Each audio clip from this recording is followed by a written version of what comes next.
Jika sudah seperti itu, blank atau terlalu fokus pada omongan seorang kabib, biasanya kabib akan lebih mudah masuk untuk memberikan sugesti berupa doktrin. Inilah awal mula proses seseorang menjadi muhibbin.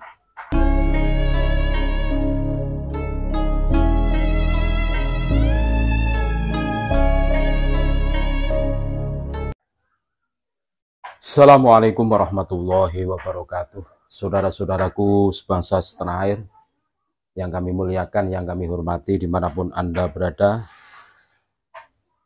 Ternyata hipnosis atau gendam bisa melalui cerita atau dongeng yang membuat takjub pendengarnya saat melakukan hipnotis secara massal. Seseorang kabib tidak harus dengan cara konvensional yang kita kenali selama ini.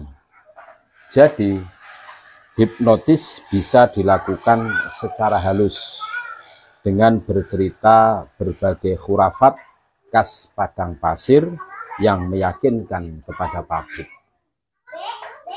Biasanya, seorang muhibbin yang sangat mudah bisa terhipnotis tersebut adalah mereka yang dapat dengan mudah dialihkan. Karena minimnya literasi agama, maka mudah pula mengiyakan sesuatu narasi kisah yang di luar logika. Apalagi dengan klaimnya kabib sebagai dzurriyyah Nabi Muhammad SAW tanpa diperiksa dahulu kebenarannya. Artinya, mereka muhibbin adalah orang yang memiliki fokus dan konsentrasi yang sedang berada di gelombang yang bisa dengan mudah terbawa.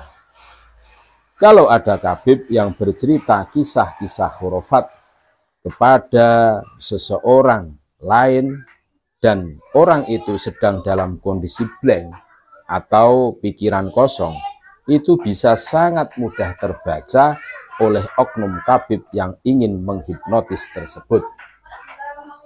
Setelah terikat, maka apapun yang muhibbin miliki akan diserahkan kepada sang kabib tersebut. Contohnya, misalnya saat ada kabib yang mendongeng cerita khurafat, direspon dengan terlalu menyimak atau meresapi omongan darinya, maka bisa dengan mudah diarahkan, yang pada akhirnya bisa terkena hipnotis. Jika sudah seperti itu, blank atau terlalu fokus pada omongan seorang kabib, biasanya kabib akan lebih mudah masuk untuk memberikan sugesti berupa doktrin. Inilah awal mula proses seseorang menjadi muhibbin. Bahwa poin utama saat kabib akan menghipnotis adalah ia sudah memegang kunci bahwa golongan otak targetnya sudah siap untuk diberikan doktrin-doktrin tertentu. Saat muhibbin sudah berhasil diberikan doktrin-doktrin dan tidak melawan dengan akal sehatnya, maka sudah pasti muhibbin tersebut bisa dikendalikan. Makanya kita bisa melihat kalau muhibbin yang derajatnya sebagai abidin itu biasanya akan sering diajak komunikasi oleh kabib secara intens untuk dialihkan pikirannya. Meskipun begitu, hipnotis memiliki waktu, misalnya selama 1 jam, dan sugesti atau hipnotisnya tersebut sudah menghilang.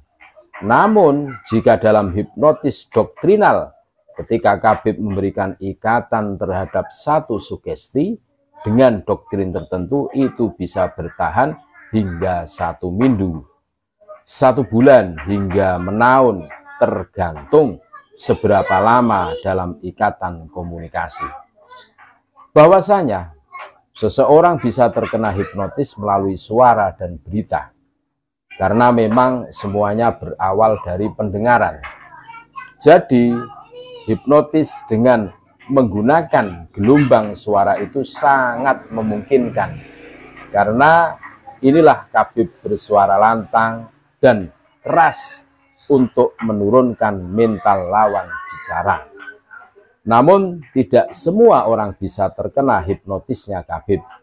Jadi biasanya orang yang akan dengan mudah terkena hipnotis itu adalah orang-orang yang dengan rela dihipnotis. Mengapa dikatakan dia rela? Karena secara teori hipnotis seseorang tersebut adalah orang yang sedang mengalami emosi yang sangat tinggi, sehingga akan dengan mudah dipengaruhi oleh orang lain. Contohnya, misalnya saat sedih, biasanya orang akan dengan mudah terhipnotis. Selain itu, seseorang yang sedang senang sekali, itu juga bisa terkena hipnotis. Ini dikarenakan seseorang yang berada pada emosi yang tinggi, baik senang ataupun sedih, maka seseorang tidak bisa berpikir jernih dan kehilangan kontrol. Ada beberapa cara untuk mencegah terjadi hipnotis seperti berikut. Yang pertama, jangan mendekati Khabib yang mengaku-ngaku sebagai dzurriyyah Nabi Shallallahu Alaihi Wasallam. Hormatilah Khabib secara ilmu dan akhlaknya, namun bukan sebagai dzurriyyah Nabi Shallallahu Alaihi Wasallam. Yang kedua, usahakan selalu fokus pada sesuatu dan jangan terlalu sering melamun. Yang ketiga, jangan mudah bingung dan jangan mudah kaget ketika mendapatkan informasi yang menakjubkan dengan mengatasnamakan karomah atau keramat. Yang keempat, jaga mood atau emosi agar tetap stabil. Yang kelima, jika memiliki masalah harus segera diselesaikan. Yang keenam, jika menemui cerita-cerita berbau khurafat, harus dicek fakta terlebih dahulu terkait kebenarannya. Terus yang ketujuh, selalu pergunakan akal sehat. Yang kedelapan, buang jauh fanatisme buta. Yang kesembilan, perbanyak literasi dari berbagai sumber. Jangan hanya memiliki guru agama secara tunggal. Itulah